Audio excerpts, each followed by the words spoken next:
வாரம் நம்ம தடி என்ற தலைப்பில் இருக்கிற வசனத்தை படித்தோம். அதோடு விட்டுடலான்னு நினச்சேன். இன்றைக்கி வேறு செய்தி எடுத்து வச்சேன். ஆவியானவர் அந்த திரும்ப அதை சொல்லும்படி ஏவினபடினால அதே செய்தியினுடைய தொடர்ச்சியை நான் பார்க்கலான்னு நினைக்கிறேன். ஒரு தடி மட்டும்தான் நம்ம போன வாரம் தியானித்தோம்.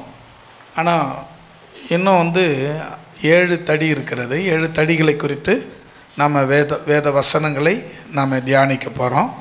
இன்றைக்கி பார்த்த இந்த தடி கவனிங்க. 29வது வசனம். அப்பொழுது அவன் கேயாசியை பார்த்து,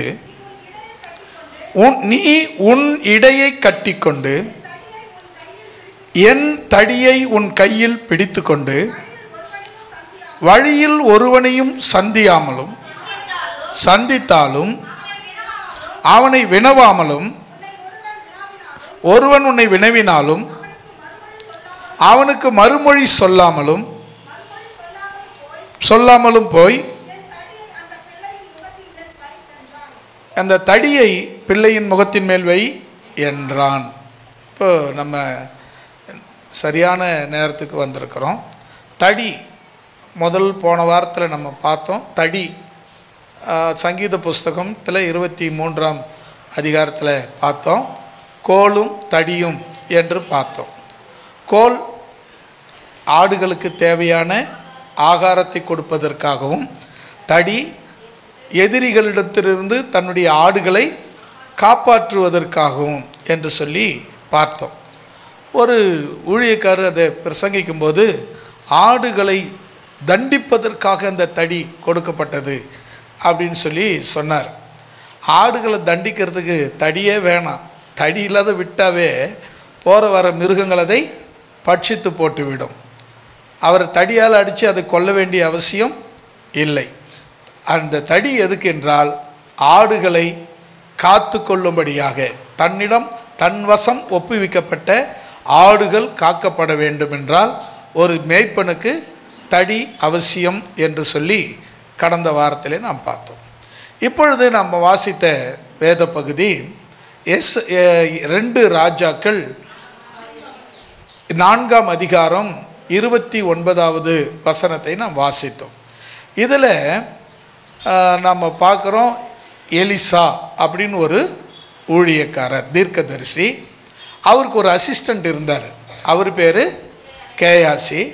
அவர் எருசலேமுக்கு போகும்போதெல்லாம் சூனோமிர் என்ற ஊரில் ஒரு பக்தி உள்ள பெண் இருந்தாள்.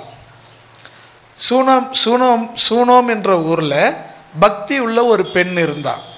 அவர் ரொம்ப பக்தி உள்ளவ. அப்போது என்ன பண்ணுவோன்னா, எப்பெல்லாம் எலிசா வராரோ அப்போல்லாம் வீட்டுக்கு கூப்பிட்டு ஐயா வாங்க, எங்கள் வீட்டுக்கு வாங்க, ஜெபம் பண்ணுங்க, எங்கள் வீட்டில் தங்கி இருங்க அப்படின்னு சொல்லி அந்த ஊழியக்காரரை தான் வீட்டுக்கு அழைப்பார். அப்படி அவர் வீட்டில் தங்கி சாப்பிட்டுட்டு அவங்க வீட்டில் ஆசீர்வதிச்சுட்டு அந்த ஊழியக்காரர் போவது வழக்கமாக இருந்தது. ஒரு நாள் தன்னுடைய கணவனை பார்த்து அவர் சொல்கிறார், ஐயா, நம்முடைய வீட்டுக்கு ஒரு ஊழியக்காரர் வருகிறாரே, அவர் தேவனுடைய மனுஷன் என்று பார்க்கிறேன்.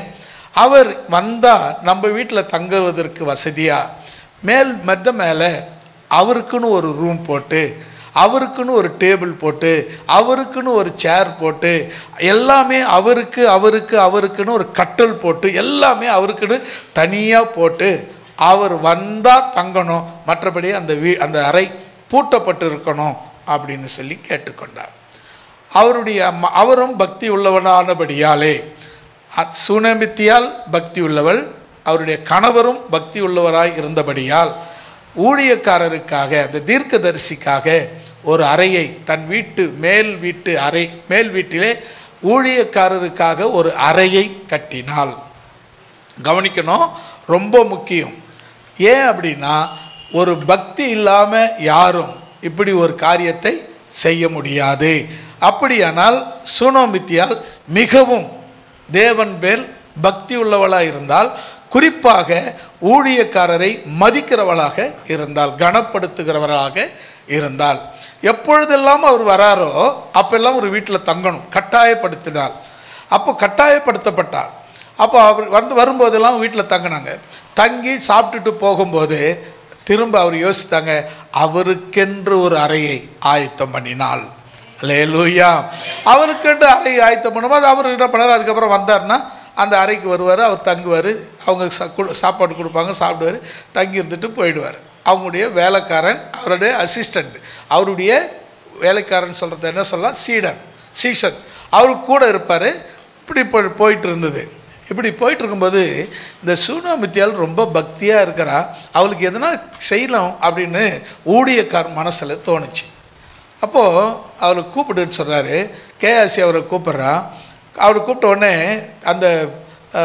அந்த சூனாமித்தியால் பார்த்து, உனக்கு எதனா வேணுமா, ராஜா கிட்ட நான் எதனா உனக்காக பேசணுமா, உனக்கு எதனா நியாயம் தீர்க்க வேண்டி இருக்கா, இல்லை வேறு எதனா உதவி வேணுமா, என்கிட்ட சொல்லு, நான் ராஜா கிட்ட சொல்லி உனக்கு செய்ய சொல்கிறேன், ராஜா நான் சொன்னால் செய்வார். அப்படின்னா என்ன அர்த்தம்னா, தீர்க்கதரிசி சொன்னால் ராஜா கேட்டாகணும். அந்த காலகட்டம் அப்படி தான் அந்த காலங்களில் இருந்தது.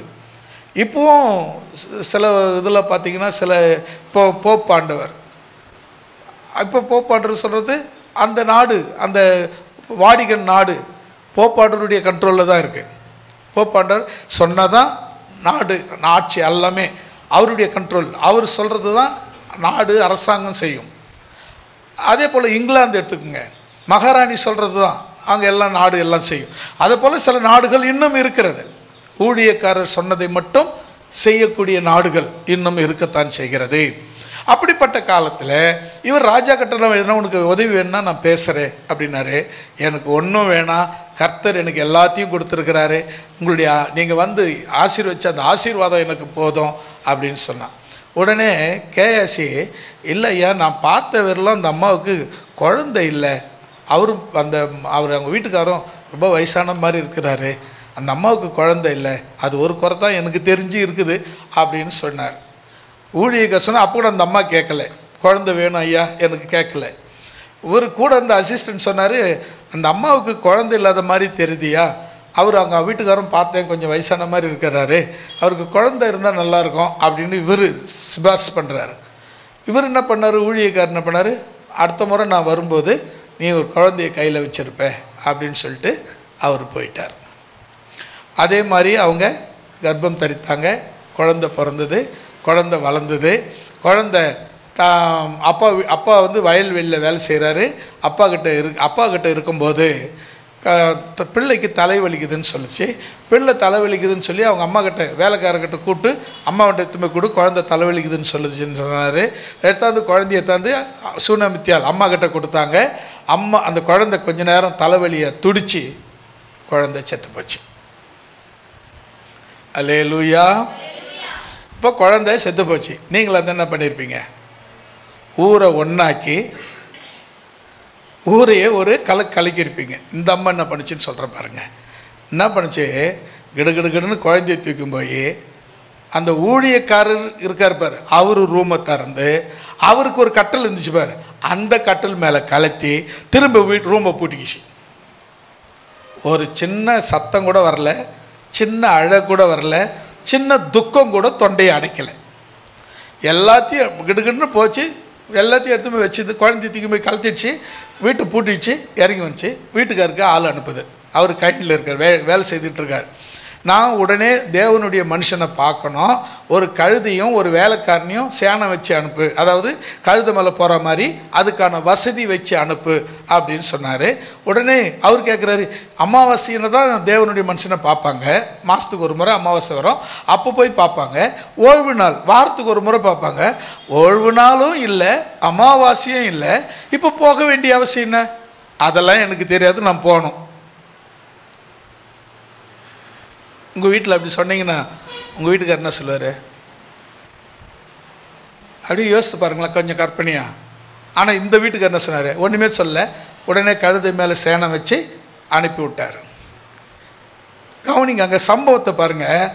அந்த அம்மா அந்த கழுதையும் அந்த வேலைக்காரனையும் வந்தவொடனே கழுதையை ஓட்டிக்கினே இரு, யார் கூப்பிட்டாலும் யார் தடுத்தாலும் யார் பேசினாலும் எதுவும் பேசாத, நான் சொன்னால் ஒழிய அந்த கழுதை ஓட்டத்தை, கழுதைன்னா அதாவது அதுக்கு முன்னே வந்து அந்த இது பயணம் செய்கிறதுக்காக ஒரு கழுதை வச்சுருந்தாங்க, பொதிக்கு சுமக்கிறதுக்கு ஒரு கழுதை இருக்கும், அந்த ஆட்கள் போகிறதுக்கு ஒரு கழுதை. அது வந்து எப்படி இருக்கும்னா குதிரை மாதிரி தான் இருக்கும், குதிரை தான் இருக்கும். இன்னொரு குதிரை போர் குதிரை. போர் குதிரைலாம் இவங்க யூஸ் பண்ண மாட்டாங்க. அடுத்த கட்டத்தில் ஒன்று இருக்கும் அந்த குதிரை இதை இப்போ இவங்க இதில் கழுதைன்னு சொல்கிறாங்க. அதுக்கு அடுத்தது வெயிட் மட்டும் பொதிகை மட்டும் சுமக்கிற கழுதை, அதுதான் கழுதை. இப்போ இதுக்கு நல்லா கவனிச்சிங்க, எங்கேயும் ஓட்டத்தை நிறுத்தாத, நான் சொல்கிற வரல நிறுத்தாத அப்படின்னு அதுக்கு முன் வசனத்தில் நம்ம பார்த்த உடனே வரும்போதே தூரத்தில் வரும்போதே ஊழியக்கார் பார்த்துட்டாரு. இது வர்றது சூனியமித்தியால் போல் தெரியுது, போய் என்ன விசாரி, எப்படி இருக்கிறாரு உங்கள் வீட்டுக்காரர், எப்படி இருக்கிறாருன்னு கேளு, அந்த குழந்தை எப்படி இருக்கிறது கேளு, போய் விசாரிப்பா அப்படின்னு சொல்லி தன்னுடைய ஷீடனிடத்தில் கேயாசி இடத்துல சொன்னார். அவரும் ஓடி வந்து விசாரிக்கிறாரு, எப்படிமா இருக்கிறீங்க, எப்படி இருக்குது ஐயா, எப்படி இருக்கிறாரு, நீங்கள் எப்படி இருக்கீங்க, குழந்தை எப்படி இருக்குதுன்னு விசாரிக்கிறாரு. எல்லாம் நல்லா இருக்குது வான்னு சொல்லிட்டுன்னு வந்துட்டு ஊழியக்காரு காலை கெட்டியமாக பிடிச்சிக்கிச்சு. நான் கேட்டேனா, குழந்தை வேணும்னு கேட்டேனா, ஏன் கொடுத்த, ஏன் இந்த குழந்தை எனக்கு பிறக்கணும்னு ஜெபம் பண்ணேன், இந்த குழந்தை எனக்கு ஏன் கொடுத்த, அது இப்போ செத்து போய் கிடக்கு. அல்லேலூயா. இன்றைக்கி நிறைய பேருக்கு தெரியாத விஷயம் என்னன்னு சொன்னால், நான் ஒரு செத்தாச்சு அவ்வளோதான், அப்படி கிடையாது. தேவனுடைய சித்தம்னு ஒன்று இருக்குது பார்த்தீங்களா, அது எப்போ சாகுதோ அப்போ தான் நம்ம முழுமையாக செத்த மாதிரி. அல்லேலூயா. தேவனுடைய சித்தம் சாகிறவர்களும் நீ சாக மாட்டேன். தேவ சித்தத்தை யாராலையும் சாகடிக்கவும் முடியாது. அப்போ நீங்கள் கவனிங்க, இப்போ இந்த என்ன சொல்கிறார் ஊழியக்கார், என்ன சொன்னார், என் தேவன் எனக்கு, அவங்க காலை பிடிச்சி நடுவுறாங்க. கேஎஸ்சி என்ன பண்ணால் அவங்கள தடுக்கிறான். ஏய் அம்மா ஐயா காலை பிடிக்காத, ஊழியக்கார தொடாத, நீ எடிவா அப்படின்றா. அதுக்கு அவர் சொல்கிறாங்க, இல்லைப்பா அவங்க ரொம்ப மன துக்கத்தில் இருக்கிறாங்க, அவங்கள விட்டுடு, அழுது நல்லா அழுதுட்டோம் அப்படின்னு சொல்லிட்டு இப்போ கேஎஸ்சியை பார்த்து அவருடைய தடியை, யாருடைய தடி, ஊழியக்காரருடைய தடியை கேயாசி கையில் கொடுத்து வழியில் யாருக்கிட்டையும் பேசாமல் எங்கேயும் நிற்காம அந்த தடியை எடுத்து போய் குழந்தை முகத்தில் வை அப்படின்னு சொன்னார். சரி, ஊழியக்காரத்தை ஆள் அடிச்சிட்டாரே அப்படின்னு இந்த அம்மா விடாமல், நீங்கள் வந்து பிள்ளைய ஜெபம் பண்ணுற வரல உங்களை விடுறதில்லைன்னு சொல்லி ஒரேடியாக பிடிச்சது. அவர் எழுந்து பின்னாடி வந்தார். கேயாசி போய் தடியை வச்சார், பிள்ளை எழுந்திருக்கலை. அதுக்கப்புறம் எலிசா வந்தார். எலிசா வந்து அந்த குழந்தையை உயிரோடு கூட எழுப்பினார். அல்லேலூயா. இப்போ இந்த தடிக்கு இவ்வளோ பெரிய கதை இருக்குது. இந்த தடி சுகமாக்கும் தடி. அல்லேலூயா. இன்றைக்கி தேவனுடைய கையில் இருக்கிற தடி உங்களை சுகமாக்கக்கூடிய தடியாக இருக்கிறது. ஊழியக்காரனுடைய கையில் இருக்கிற தடி உங்களை சுகமாக்கக்கூடிய, உங்கள் வியாதியை சுகமாக்கக்கூடிய, உங்களை தேற்றக்கூடிய, உங்கள் துக்கத்தை ஆற்றக்கூடிய தடியாக இருக்கிறது. இது இந்த தடி சூனேமித்தியாளுக்கு ஆறுதலின் தடியாக, தேற்றுகிற தடியாக காணப்பட்டது. இல்லை என்றால் சுகமாக்கும் தடியாக இருந்தது. அல்லேலூயா. இப்போ பார்த்தீங்கன்னா நீங்கள் அப்படியே நீங்கள் கவனிச்சு பாருங்கள். ஒரு கதை ஒன்று. ஒரு பெரிய பணக்காரர் ஒரு காரு வாங்கினார். நம்ம கார் வாங்கினா ஒரு 10 லட்ச ரூபாய்க்குள்ளே வாங்குவோம். பெரிய பணக்காரர் வாங்கினாங்கன்னா கோடிக்கு மேலே வாங்குவாங்க. இதுதான் வித்தியாசம் அவங்க காருக்கும் நம்ம காருக்கும். அதிகபட்சம் ஒரு கார் வாங்கினோன்னா 10 லட்ச ரூபாய்க்கு கீழே கார் வாங்கினா காரே வாங்க முடியாது. 10 லட்ச ரூபாய்க்கு 10 லட்ச ரூபா வரலாம் கார், அது பேசிக்கு. அதுக்கு மேலே கார் வாங்கினா பல லட்சங்களாக அப்படியே ஏறிக்கிட்டே போகும். இப்போ எல்லாம் பெரிய பெரிய ஆட்கள்லாம் வச்சுக்கிறாங்கன்னா அதெல்லாம் ஆடி காரு அப்படின்னு வச்சுருப்பாங்க, அதெல்லாம் கோடிக்கு மேலே. அதே மாதிரி தான் இருக்கும் கார் பார்க்குறதுக்கு, ஆனால் விலை மட்டும் 5 கோடி அப்படி இருக்கும், 5 கோடிக்கு மேலே அப்படி இருக்கும். சரி, எதுக்கு இதை சொல்ல வரேன்னா, அந்த ஒரு பெரிய பணக்காரர் விலை உயர்ந்த ஒரு காரை வாங்கியாந்து வாசலில் நிப்பாட்டினார். ஒரு நாய் என்ன பண்ணுச்சு, தெருவில் ஓடுற நாய் அங்கேருந்து திப்பு திப்பு திப்புன்னு ஓடியாந்து அந்த காரை பார்த்துச்சு. அதுக்கு என்னமா தெரிஞ்சது தெரில, மோந்து பார்த்துச்சு, டப்புன்னு காலத்துக்கு ஒன்று கட்சிச்சு. டிரைவர் அதை அதட்டுறான். டேக் டேக் டேக் சனின்னு அப்படின்னு சொல்லி அதட்டினான். ஓனர் சொல்கிறாரு, ஓனர்கிட்ட சொல்கிறேன், என்ன ஆண்டவரே எஜமானே, இந்த நாய் இவ்வளோ விலை உயர்ந்த காரை இப்படி பண்ணிடுச்சே, அசிங்கம் பண்ணிடுச்சே அப்படின்னு சொன்னான். அப்போ அந்த எஜமான் சொன்னார், சரி விட்டுறா, அது ஒன்றும் பண்ண தேவையில்ல, விட்டுரு அப்படின்னாரு. என்ன எஜமா அப்படி சொல்கிறீங்க அப்படின்னா, இல்லை நம்ம இத்தனை லட்சம் இத்தனை கோடி போட்டு வாங்கியிருக்கிறேன்னு அந்த நாய்க்கு என்ன தெரியவே போகுது, அது தெரு நாய், அதுக்கு என்ன தெரியாது, அது விலை என்னான்னு தெரியாது, அது மதிப்பு என்னான்னு தெரியாது, அதுக்கு எவ்வளோ மரியாதை இருக்குன்னு தெரியாது, அது எவ்வளோ மகிமை நிறைந்ததுன்னு தெரியாது. அதனால் அது அப்படி அசிங்கம் பண்ணிடுச்சு. அதனால் அதை விட்டுரு, அது போன போது விட்டுரு, நம்ம தண்ணி விட்டு கழுவிக்கலாம் அப்படின்னு சொன்னேன்.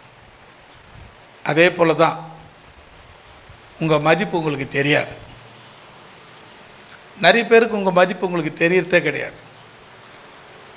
நாய் ஒன்றுக்கு இருந்தாலும் கண்டுக்கிறது கிடையாது, பேய் பிடிச்சி ஆட்டினாலும் கண்டுக்கிறது கிடையாது, நாய் நக்கிட்டு போனாலும் கண்டுக்கிறது கிடையாது.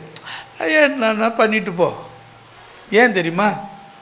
உங்கள் மதிப்பு உங்களுக்கு தெரியலன்னு அர்த்தம். அந்த தெருநாய்க்கு எப்படி மதிப்பு தெரியலையோ அதுபோல் நம்ம மதிப்பு நமக்கு தெரியல. நான் சொல்கிறேன், நீங்கள் யார் தெரியுமா?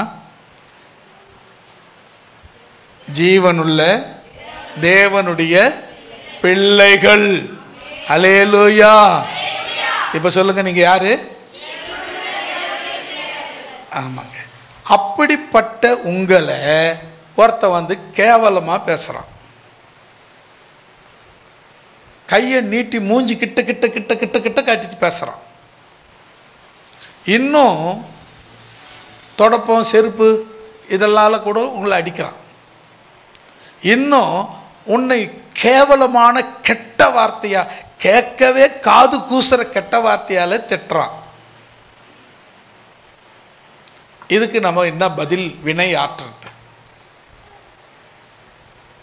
இதுக்கு நாம் என்ன பதில் வினை ஆற்றுவது? இதுக்கு என்ன பதில் செய்யலாங்க?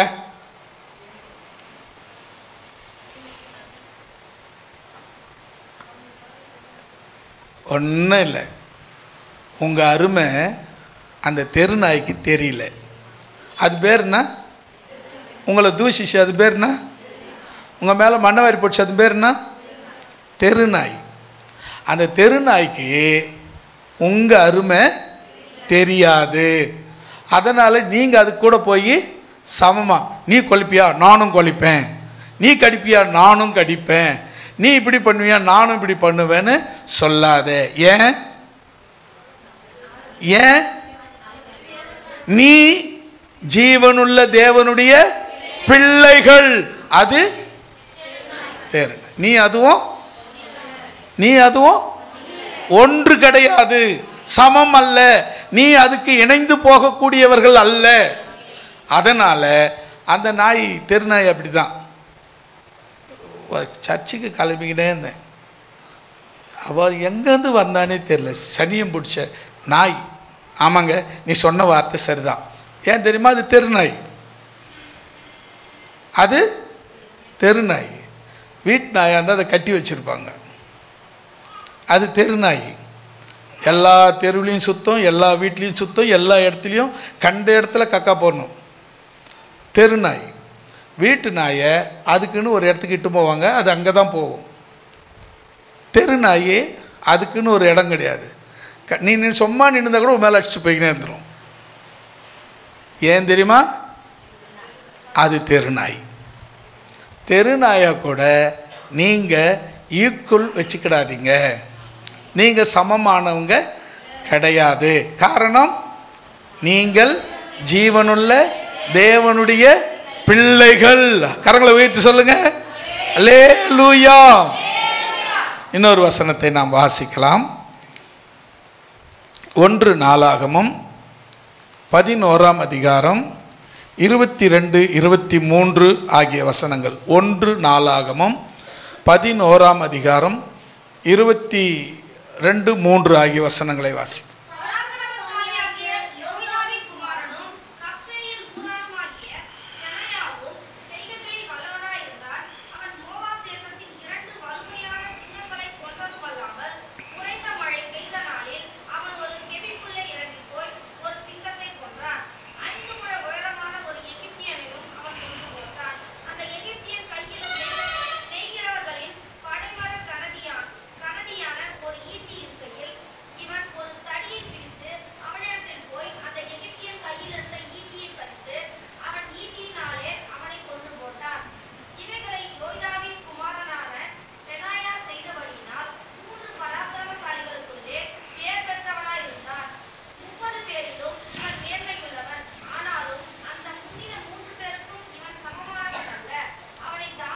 எத்தனை வசனம் படிக்கிறீங்க?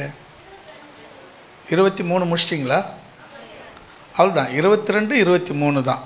21 23 போதும். சரி, 2 வசனம் படித்தா அந்த ஃபுல் டீட்டெயில்ஸில் நமக்கு தெரியும். இப்போ 23வது வசனம் பாருங்கள். 5 முழ உயரமான ஒரு எகிப்தியனையும், போதும், 5 முழ உயரமான ஒரு எகிப்தியன். எவ்வளோ உயரம் சொல்லுங்கள்? அது தெரியும், நம்ம கணக்கில் சொல்லுங்கள். நீங்கள் எவ்வளோ உயரம்?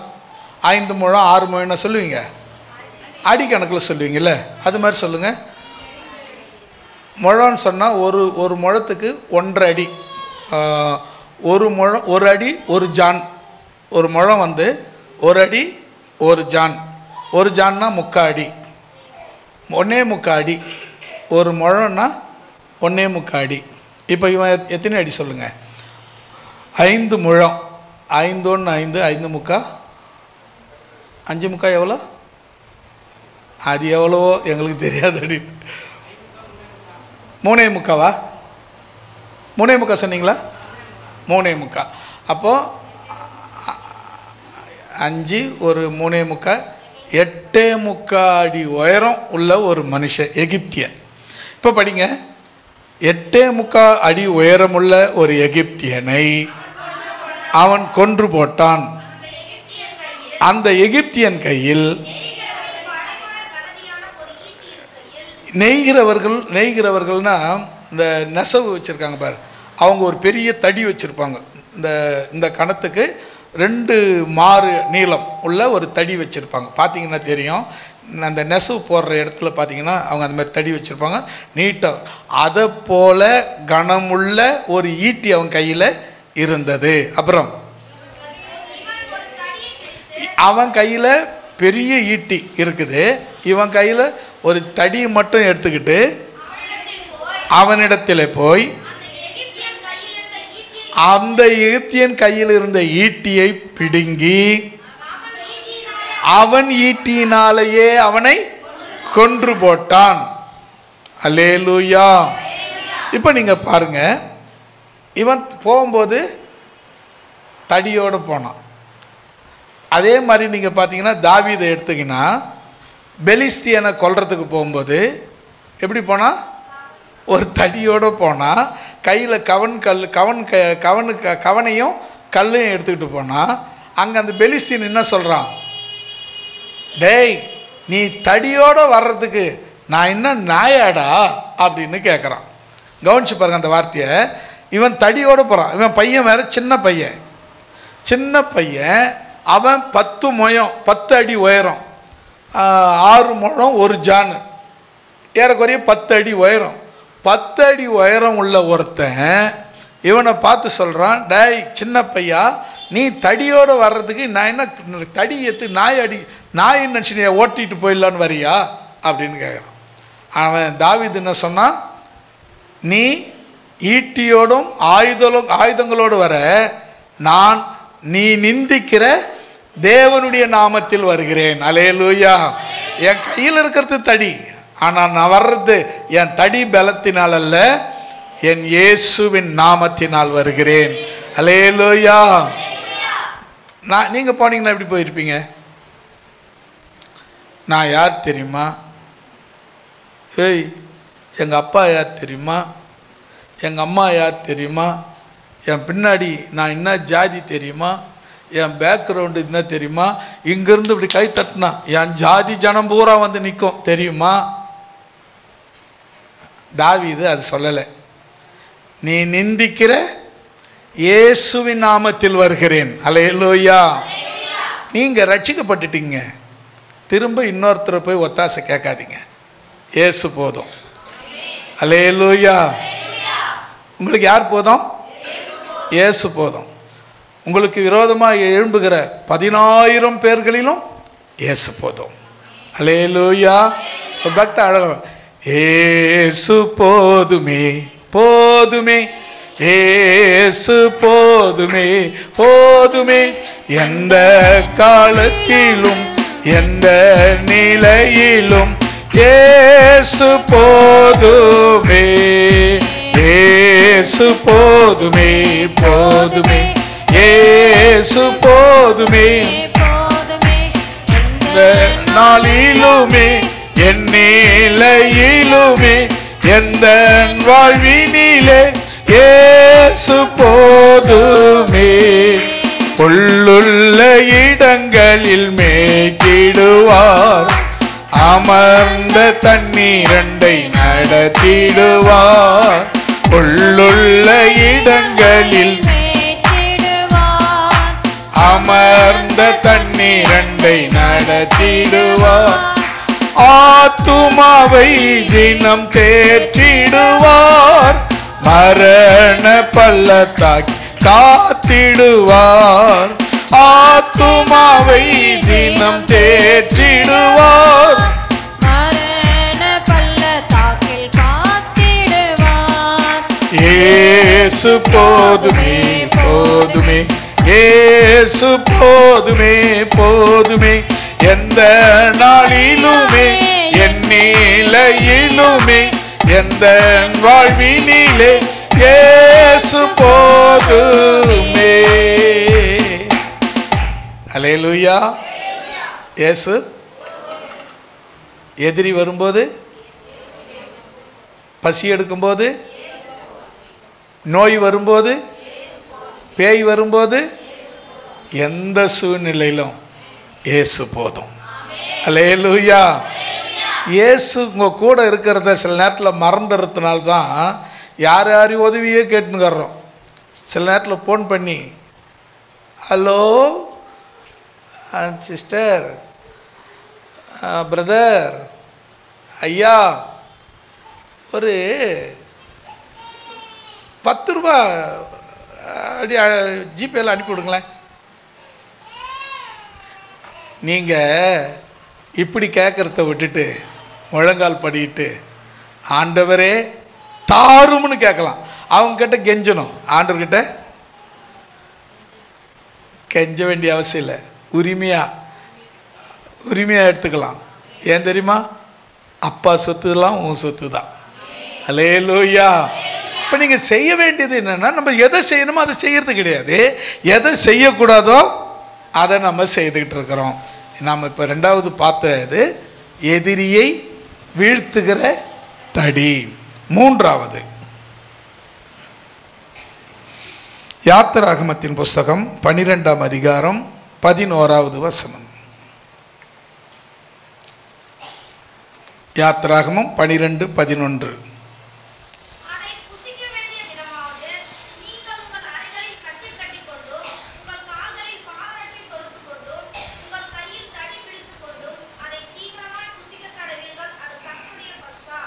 ஆமேன். இது கொஞ்சம் விவரமாக பெருசாக சொல்லணும், இது தனி செய்தியாக எடுத்துருக்கணும். சரி, இந்த தடின்ற வார்த்தையில் வந்ததுனால இதை தனியாக போகாமல் அந்த தொகுப்பில் உங்களுக்கு சொல்லி முடிக்கலான்னு நினைக்கிறேன். இது இஸ்ரவேல் ஜனங்க எகிப்தில் 430 வருஷம் அடிமைகளாக இருந்தபோது தேவன் மோசையை கொண்டும் ஆரோனை கொண்டும் விடுதலை ஆக்குவதற்கு திட்டமிட்டு, மோசைக்கு 80 வயசாக இருக்கும்போது ஒரு முட்செடியிலே தரிசனமானார். முட்செடி பற்றி எரிஞ்சது, ஆனால் வெந்து போகவில்லை. அந்த இடத்துல மோசையை பார்த்து சொல்கிறாரு, மோசை நீ இஸ்ரவேல் ஜனங்களை விடுவிக்கும்போது நீ புறப்பட்டு போன்னு சொன்னார். அதுக்கு அவன் என்ன சொன்னான், நான் எம்மாத்திரம் ஆண்டவரே, அவங்க பார்வோன் பெரிய அரசாங்கம், பெரிய நாடு, அவங்கள எதிர்த்து நான் ஒன்றும் பண்ண முடியாது அப்படின்னு சொன்னான். ஆண்டவர் சொன்னார், உன் கையில் இருக்கிறது என்ன அப்படின்னாரு. கையில் இருக்கிறது தடி ஆண்டவரேன்னா, கீழே போடுனாரு. போட்டான், பாம்பா மாறிடுச்சு. அதை கண்டு அவன் பயந்து விலக ஆரம்பித்தான். மறுபடியும் சொன்னார், அதை வாழை பிடினாரு, பிடிச்சான், மறுபடியும் அது தடியாக மாறிடுச்சு. அல்லேலூயா. இப்போ இப்படிப்பட்ட அதிசயங்களை செய்து அவனை அனுப்பி உருவாக்கி அவனை தேவன் இஸ்ரவேல் ஜனங்களை விடுவிக்கும்படி அனுப்புகிறாரு. அங்கே போனால் 10 விதமான வாதைகளை அனுப்பி 10 விதமான அற்புதங்களை செய்து அந்த இஸ்ரவேல் ஜனங்களை விடுதலையாக்குனா, 10வது வாதை தான் என்னன்னா, தலைச்சம் பிள்ளைங்கள்லாம் செத்து போகிறது. ஆடு மாடு முதற்கொண்டு மிருக ஜீவன் வரையிலும் அதில் அந்த நாட்டில், எகிப்து நாட்டில் எல்லா தலைச்சம் பிள்ளைங்களும் தோட்டிலேருந்து துறை வரலும் இருக்கிற எல்லாருடைய தலைப்பிள்ளைகளும் தலைச்சம் பிள்ளைங்களும் செத்து போச்சு. அந்த எகிப்து தேசம் எங்கும் ஒரே கூக்குரல் கேட்டுச்சு. ஆனால் இஸ்ரவேல் இருந்த ராமாவில் அப்படி எதுவும் நடக்கலை. என்ன நடந்ததுன்னா, இஸ்ரவேலுக்கும் எகிப்திற்கும் வித்தியாசத்தை காட்டுறதுக்கு இஸ்ரவேல்கிட்ட கடைசி அந்த அற்புதம் நடக்கும்போது ஆண்டவர் ஒரு காரியத்தை சொல்கிறார். நீங்கள் என்ன பண்ணுங்க, ஒரு வீட்டுக்குள்ளே போகும்போது அந்த ஒரு ஆட்டுக்குட்டியை பிடிச்சிக்குங்க. அதை புசிக்கத்தக்க எத்தனை பேரோ, 4 பேரோ 5 பேரோ 10 பேரோ எத்தனை பேர் அந்த ஆட்டுக்குட்டி பிடிக்க முடியுமோ அத்தனை பேர் போங்க. அந்த ஆட்டுக்குட்டியை அந்த ஆட்டுக்குட்டியை அறுத்து அது ரத்தத்தை வீட்டு வாசல் நிலைகளில் நிலைன்னா நேராக நிற்கிற இந்த நேர்காலுக்கு பேர் நிலை, குறுக்க வர்றது பேர் குறுக்கு சட்டம். இந்த நிலைகளிலும் மேல் சட்டத்திலும் அந்த ரத்தத்தை பூசு அப்படின்னு சொல்லிட்டார். இப்போ என்ன பண்ணாங்க, ஆட்டை பிடிச்சாங்க, வெட்டினாங்க, தோல் உரிச்சாங்க, ஆட்டு ரத்தத்தை எடுத்து வாசலில் பூசினாங்க, வீட்டை போட்டாங்க, உள்ளே உக்காந்தாங்க. இப்போ வசனம் படிங்க. இதை எப்படி புசிக்கணும்னு ஆண்டவர் சொல்றார் பாருங்க. இதை புசிக்க வேண்டிய விதமாவது நீங்கள் உங்கள் அறைகளை கட்டிக்கொண்டு, அறைகளிலே கச்சைகளை கட்டிக்கொண்டு, முதல்ல நீங்கள் என்ன பண்ணுங்க, அறை ஆனால் உங்களுடைய அந்த இடுப்பில் கட்டுற துணி அதை கச்சையாக கட்டிக்கொள்ளுங்க. ரெண்டாவது, உங்கள் கால்களில் பாதரட்சியை தொடுத்து கொள்ளுங்க. கால்கள் பாதரட்சை அதெல்லாம் பார்த்திங்கன்னா பழைய ஏற்பாட்டிலேருந்து முக்கியமானது.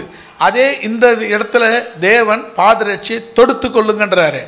அதே முள்செடியில் தரிசனமாகும்போது பாதரட்சியை கழற்றி போடுன்னு சொல்கிறாரு. அங்கே கவனிக்கணும், நீ நிற்கிற பூமி பரிசுத்தமானது ஆகையினால் அங்கே கழற்றி போடணும்.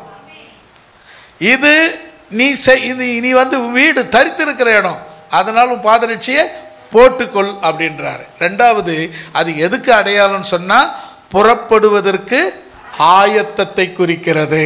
அல்லேலூயா. இப்போ நீங்கள் அதே பார்த்தீங்கன்னா புதிய ஏற்பாட்டில் வரும்போது அந்த வசனத்தை அந்த பாதரட்சிக்கு என்ன வசனம் சொல்லப்படுதுன்னா, ஆயத்தம், சுவிசேஷத்துக்குரிய ஆயத்தம் என்னும் பாதரட்சை என்று சொல்லப்பட்டிருக்கிறது. அப்போ இது ஆயத்தத்தை குறிக்கிறது. அடுத்தது, உங்க கையில ஒரு தடியை பிடிச்சு கொள்ளுங்க. அப்புறம் அதை தீவிரமா சாப்பிடுங்க. அது கர்த்தருடைய பஸ்கா. இப்போ என்ன பண்றதுன்னா, அதுக்கு அடுத்த வசனங்கள்ல பார்த்தீங்கன்னா, கசப்பான கீரையோடு இதை நீங்க புசிக்கணும். மீதி இருக்கிறத காலை வெடியறதுக்குள்ள மீதி வைக்கக்கூடாது. மீதி இருந்தால் நெருப்பு மூட்டி அதில் சுட்டு எரித்து சாம்பல் ஆக்கிடுங்க. அந்த கறியை நீங்கள் வேக வச்சு அதாவது குழம்பாக்கி சாப்பிடக்கூடாது, சுட்டு தான் சாப்பிடணும். அதுக்குள்ளே அடுப்பு மூட்டி அதில் சுட்டு சாப்பிடுங்க. மீதி இருந்தால் அதை மீதி வைக்காமல் எரித்து சாம்பலாக்கி விட வேண்டும். அல்லேலூயா. அங்கே குறிப்பாக நீங்கள் அமர்ந்து கொண்டு கச்சையை கட்டி கொண்டு காலில் பாதரட்சியை போட்டுக்கொண்டு கையில் தடியை பிடித்து கொண்டு உட்கார வேண்டும், புசிக்க வேண்டும். அப்படின்னா என்ன சொல்கிறாருன்னா, தேவ சித்தத்தை செய்யும்படி தேவ சித்தத்தை செய்யுங்க. அல்லேலூயா. தேவனுடைய சித்தமோ இல்லை தேவனுடைய சட்டமோ தேவனுடைய திட்டத்தையோ நீங்கள் நிறைவேற்றுங்கள். அல்லேலூயா. தேவனுடைய திட்டத்தை நீங்கள் செய்யணும்னா கையில் கோலை பிடித்து கொண்டு இதை நிறைவேற்ற வேண்டும். அல்லேலூயா. இது தேவனுடைய திட்டம், தேவனுடைய சித்தம், தேவனுடைய தீர்மானத்தை இப்படி கையிலே தடி பிடித்து கொண்டு செய்ய வேண்டும். அல்லேலூயா. அடுத்ததாக என்னாகமம் 13ஆம் அதிகாரம் 23வது வசனம். 13:23.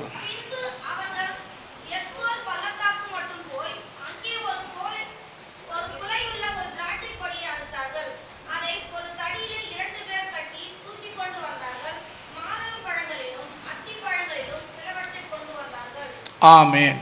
ரல்ல சொல்லமா. இப்போ இஸ்ரவேல் ஜனங்க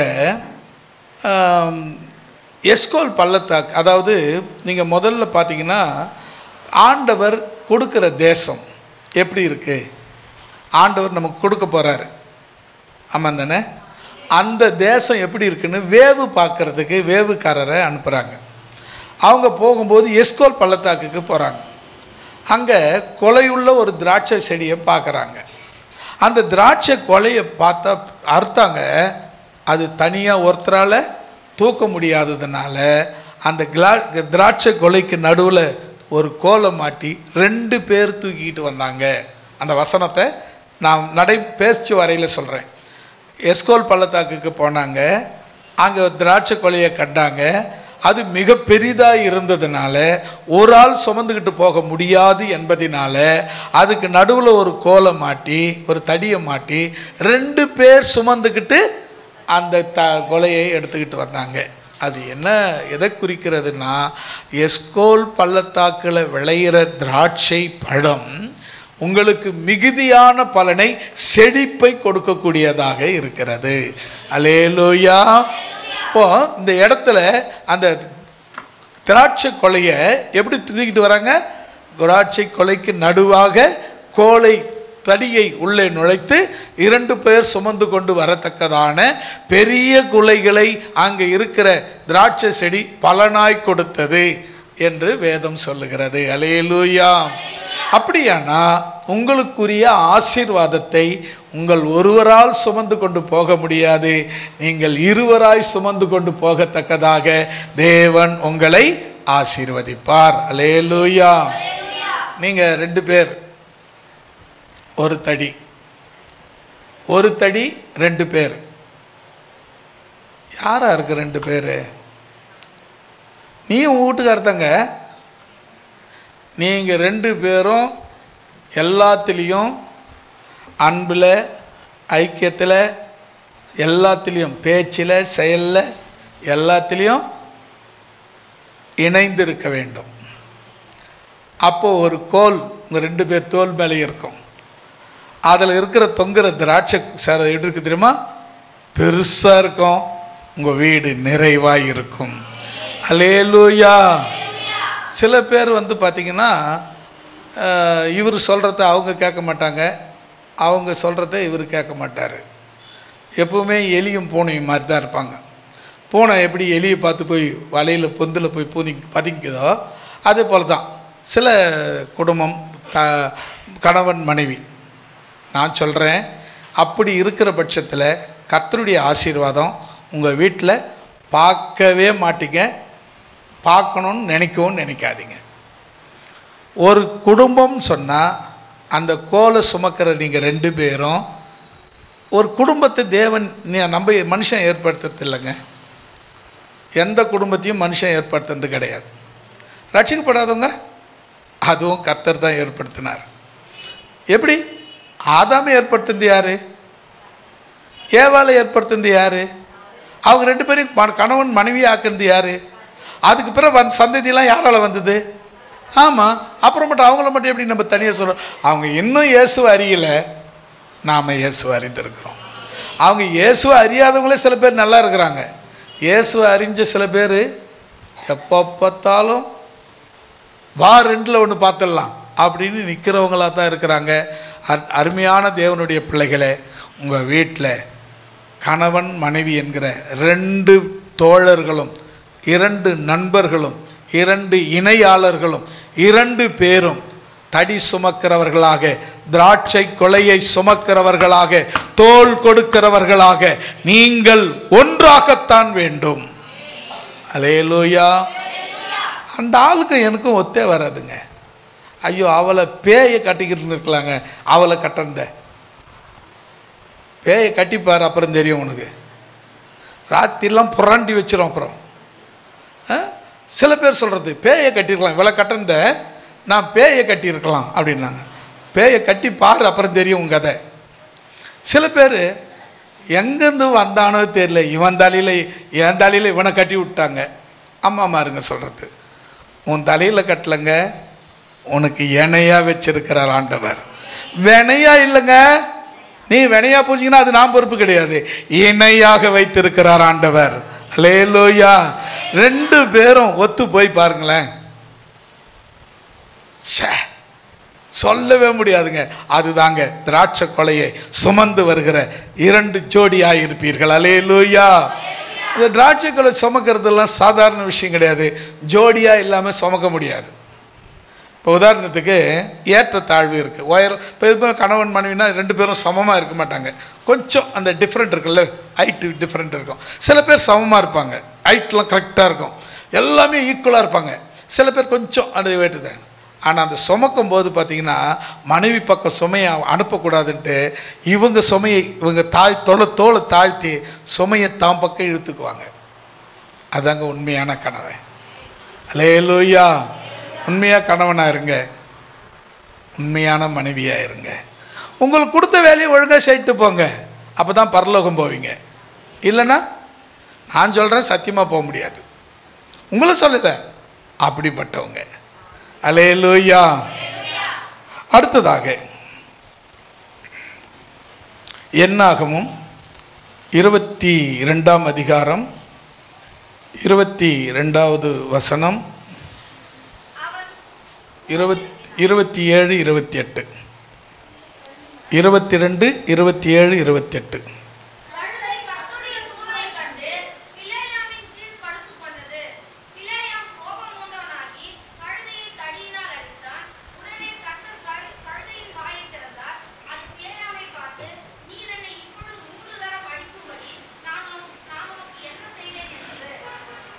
ஆமேன். ஒரு அல்ல சொல்லமா? இப்போ இந்த சம்பவம் உங்களுக்கு எல்லாருக்கும் தெரியும், அதனால் நான் சுருக்கமாக சொல்கிறேன். பிலேயாம்ங்கிற ஒரு ஊழியக்கார், நல்ல ஊழியக்கார் தான். ஆனால் நடுவில் கொஞ்சம் கெட்டுட்டார். நல்ல ஊழியக்கார் தான், எதுவாக இருந்தாலும் கர்த்தரிடத்தில் விசாரிக்கிற ஊழியக்கார், கர்த்தரிடத்தில் கேட்குற ஊழியக்கார், கர்த்தரிடத்தில் பதில் எதிர்பார்க்குற ஊழியக்கார். இவர்கிட்ட பாலாக்குன்னு ஒரு ராஜா ஆள் அனுப்புகிறான். இஸ்ரவேல் ஜனங்களை நீ வந்து சபிச்சிரு, நீ கேட்குற வெகுமதிகளை தரேன் அப்படின்னு சொன்னான். உடனே இவர் என்ன பண்ணுறாரு, அங்கேருந்து பாலாக்கு ஆள் அனுப்பினா வந்து இவங்ககிட்ட உட்காந்துங்க இருக்காங்க. என்னப்பா விஷயம் வந்துருக்கீங்க? இதை போல் வந்து பாலாக்கு ராஜா இதை சொல்ல சொன்னாருன்னா, நான் கர்த்தரிடத்தில் விசாரித்து சொல்கிறேன். எப்படி சொல்கிறார் பாருங்க, நான் கர்த்தரிடத்தில் விசாரிக்காமல் சொல்ல மாட்டேன் அப்படின்றார். நல்லது, அது வரையும் நல்லவராக தான் இருக்கிறாரு. அந்த நிமிஷம் வரல ஒரு நல்ல ஊழியக்காரர் போனார், கர்த்தரை விசாரிச்சார், போவானான்னு சொல்லிட்டாரு அப்படின்றார். அவனுங்களை அனுப்பிட்டார். இவனும் போய் ராஜா கிட்ட சொல்லிட்டான். இப்போ ராஜா என்ன சொல்கிறான்னா, என் தேசத்தில் பாதியை தரேன்னு சொல்லு, இப்போ போய் சொல்லுன்றான். இப்போ சொன்ன உடனே இவருக்கு கொஞ்சம் மனசு மாறிடுச்சு.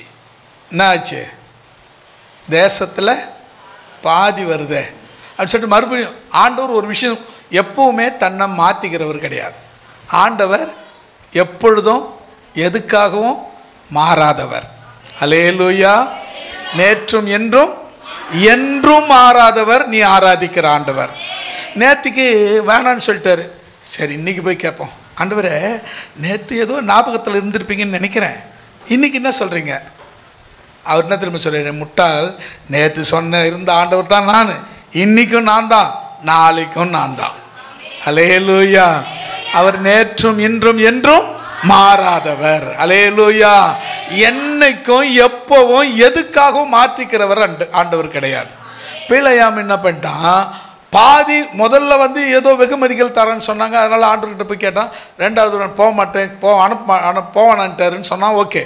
ரெண்டாவது வாட்டி தேசத்தில் பாதின்னு சொன்ன உடனே இப்போ போய் ஆண்டவர்கிட்ட இருக்கிறேன், ஆண்டவரே அவங்க இது மாதிரிலாம் சொல்கிறாங்க, நான் என்ன செய்யட்டோன்னார். இப்போ என்ன பண்ணுற, எப்போவுமே ஆண்டவர் ஒரு வாட்டி சொன்னார்னா அதான் பதில். ரெண்டாவது வாட்டி நீ போய் கேட்கும்போது சிறுசில் சரி போய் தொலை போனார். கூட என்ன நினச்சிருப்பார், போய் தொலை, போய் பாரு, அனுபவி அப்படின்னு இருப்பார். போகிற வழியில் கழுத நிறைய முறை ஒதுங்கி போகுது. கடைசியாக அந்த கழுத ஒரு செவுத்து ஓரமாக ஒராஞ்சிக்கின்னு போது, காலு இந்த செவுத்தில் ஒராயுது அவனுக்கு. உடனே பார்த்தா திருப்பி இவனை கழுதியை திசை திருப்பி அனுப்புகிறான். அது போய் நிம்மதியாக பிடிச்சி படுத்துக்கிச்சு.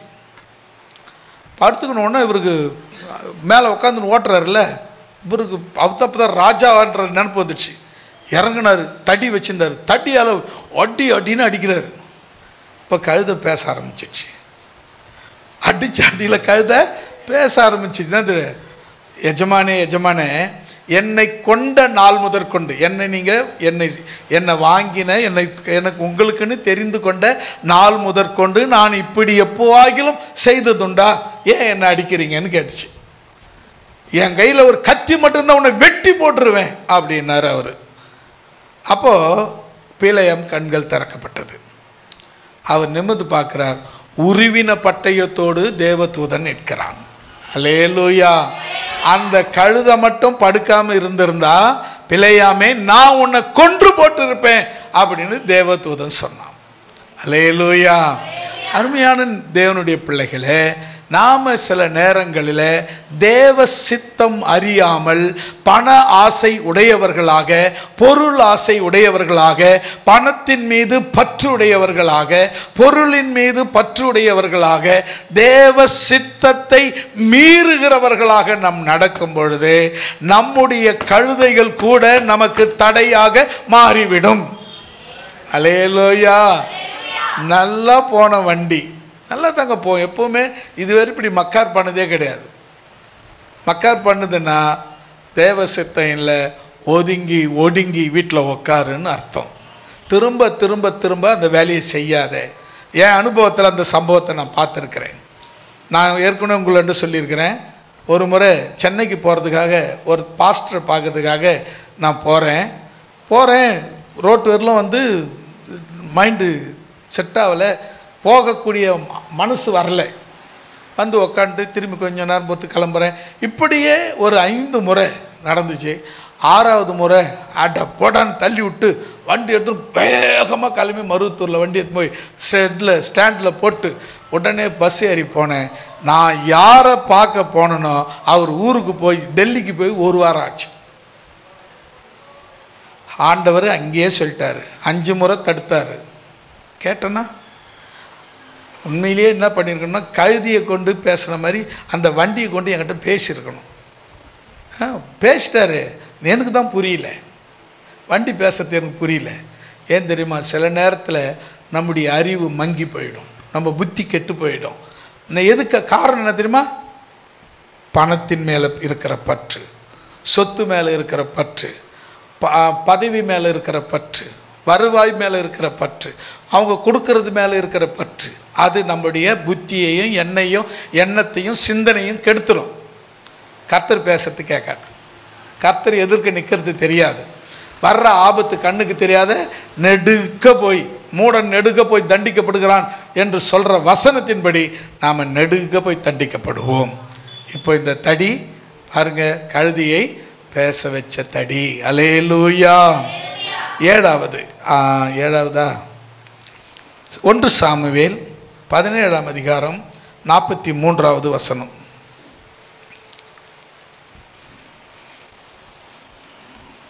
ஒன்று சாமுவேல் 17:43.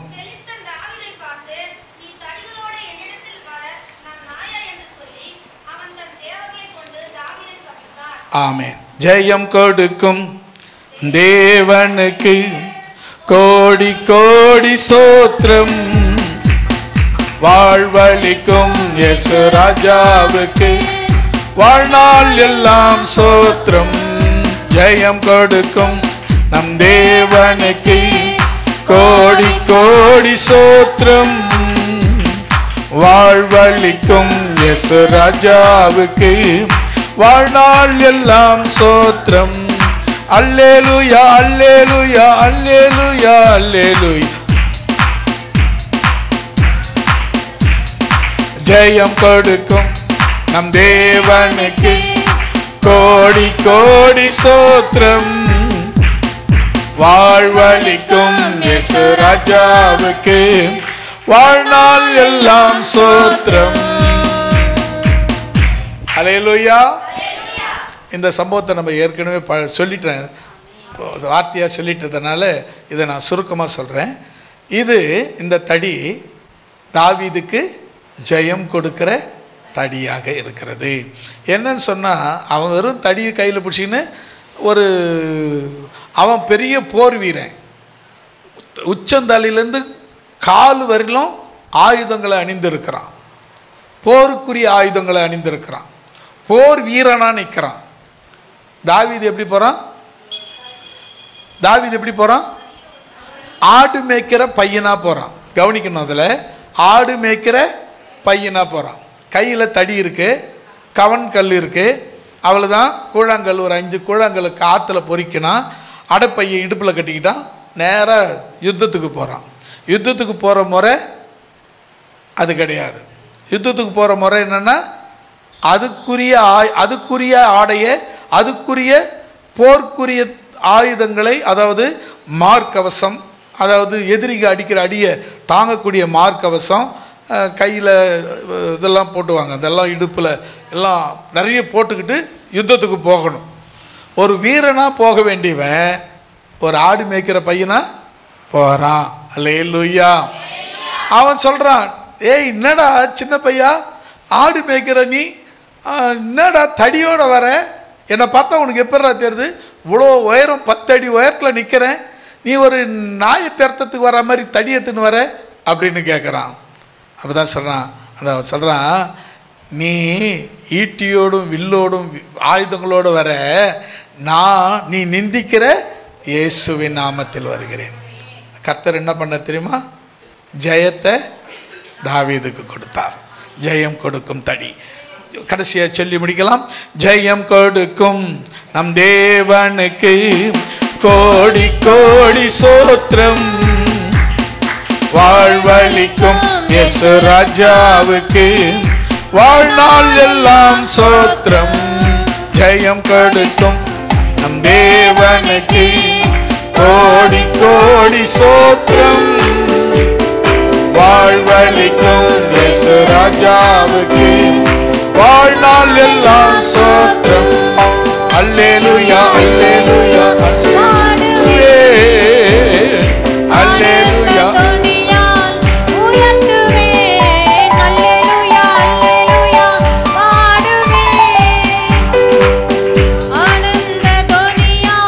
முழங்குவேன் ஜெயம் கொடுக்கும் நம் தேவனுக்கு கோடி கோடி சோத்திரம், வாழ்வளிக்கும் இயேசு ராஜாவுக்கு வாழ்நாள் எல்லாம் சோத்திரம்.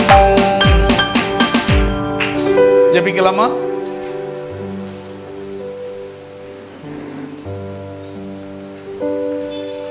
நம்ம தடியை பைபிளில் வசனத்தில் படித்தோம். தடியில் இவ்வளோ விஷயம் இருக்கிறத நம்ம கர்த்தர் இன்னைக்கு பார்க்கும்படி கிருபை கொடுத்தார். தடி பொதுவாக மேய்ப்பன் கையில் இருக்கிற ஒரு ஆயுதம். தடி மேய்ப்பன் கையில் இருந்தால் அது ஆயுதம், ஊழியக்காரன் கையில் இருந்தால் அது போதனை, தீர்க்கதரிசி கையில் இருந்தால் அது தீர்க்கதரிசி. இப்படி அந்த தடி யார் கையில் இருக்கிறதுங்கிறது முக்கியம். மேய்ப்பன் கையில் இருந்தால் ஆடுகளை பராமரிக்க கூட கொடுக்கப்பட்டது. ஊழியக்காரன் கையில் கொடுத்தா அது போதிக்கிற தடி. பீலையாம் கையில் இருந்த தடி கழுதியை பேச வச்ச தடி. இப்படி அநேக தடிகள் தினம் உங்கள் வாழ்க்கையில் இடைப்பட்டு கொண்டு தான் இருக்கிற.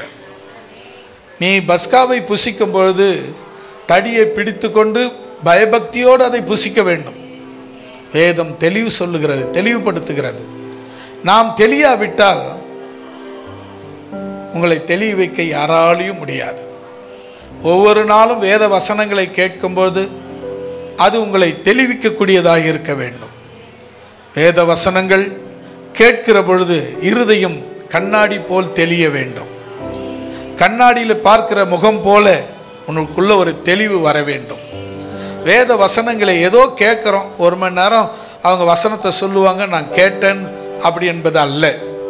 வேத வசனம் நமக்குள்ளே வசனத்தை கேட்கும் பொழுது நம் இருதயம் கொழுந்து விட்டு எரிய வேண்டும். இயேசு கிறிஸ்து எம்மா ஊருக்கு போகும்பொழுது சீஷர்களோடு வர்த்தமானங்களை குறித்து பேசிக்கொண்டு போனார். அதை கேட்டவர்களுடைய இருதயம் கொழுந்துண்டு எரிந்தது. அப்பொழுது அவர்கள் சொல்லுகிறார்கள், அவர் பேசும் பொழுது நம் இருதயம் கொழுந்து விட்டு எரிந்ததல்லவா என்று சொல்லுகிறார்கள். அருமையான தேவனுடைய பிள்ளையே, வசனம் கேட்கிற நேரம் ஏதோ வசனம் கேட்கிற நேரம் இல்லாம தேவன் உன்னோடு கூட பேசுகிற நேரம், உனக்கு உபதேசிக்கப்படுகிற நேரம், உனக்கு எதிர்காலத்தை சொல்லுகிற நேரம், உனக்கு கட்டளையை கொடுக்கிற நேரம், உனக்கு எதிர்காலத்தை எடுத்து சொல்லுகிற நேரம், உன்னை நல்வழிப்படுத்துகிற நேரம், உனக்கு நல்ல காரியங்களை எடுத்து சொல்லிக் கொடுக்கிற நேரம் என்று சொல்லி நீ அதை சரியாய் புரிந்து அறிந்து நடந்து கொள்ளுவாயானால் இப்பொழுதும் இந்த கோல் உன்னை பயன்படுத்தும். இந்த வசனமாகிய கோல் உன்னை பயன்படுத்தும். இந்த வசனமாகிய கோல் உனக்கு ஜெயம் கொடுக்கும். இந்த வசனமாகிய கோல் உனக்கு வழிகாட்டும். இந்த வசனமாகிய கோல் உன்னை பலப்படுத்தும். இந்த வசனமாகிய கோல் உன்னை உயர்த்தும். இந்த வசனமாகிய கோல் உன்னை பலப்படுத்த உனக்கு சகாயம் செய்யும். இந்த வசனமாகிய கோலை உன் கையில பிடித்துக்கொள். ரீசத் பரதனா ஷக்கரா மிரிபிரிபிலாந்தரா ஷபோத்யாரினை இதிரிபிலமாந்தரா ஷக்கரபலதுரனா தீபாலாந்தரா லக்கஷோதரபா. ஹalleluya ஹalleluya. இந்த அருமையான வேளையிலே கர்த்தருடைய கரம் நம் மத்தியிலே இறங்கி ஆளுகை செய்ததுக்காக நாம் கரங்களை தட்டி கர்த்தர் நாமத்தை ஸ்தோத்திரிப்போம். பிதாவாகிய தேவனை நாம் ஸ்தோத்திரம் பண்ணுவோம். கர்த்தராகிய இயேசு கிறிஸ்துவை நாம் ஸ்தோத்திரம் பண்ணுவோம். பரிசுத்த ஆவியாகிய தேற்றரவாளனை நாம் ஸ்தோத்திரம் பண்ணுவோம். எல்லாரும் சேர்ந்து சொல்லலாம். ஆத்மாவே கர்த்தரை ஸ்தோத்திரி,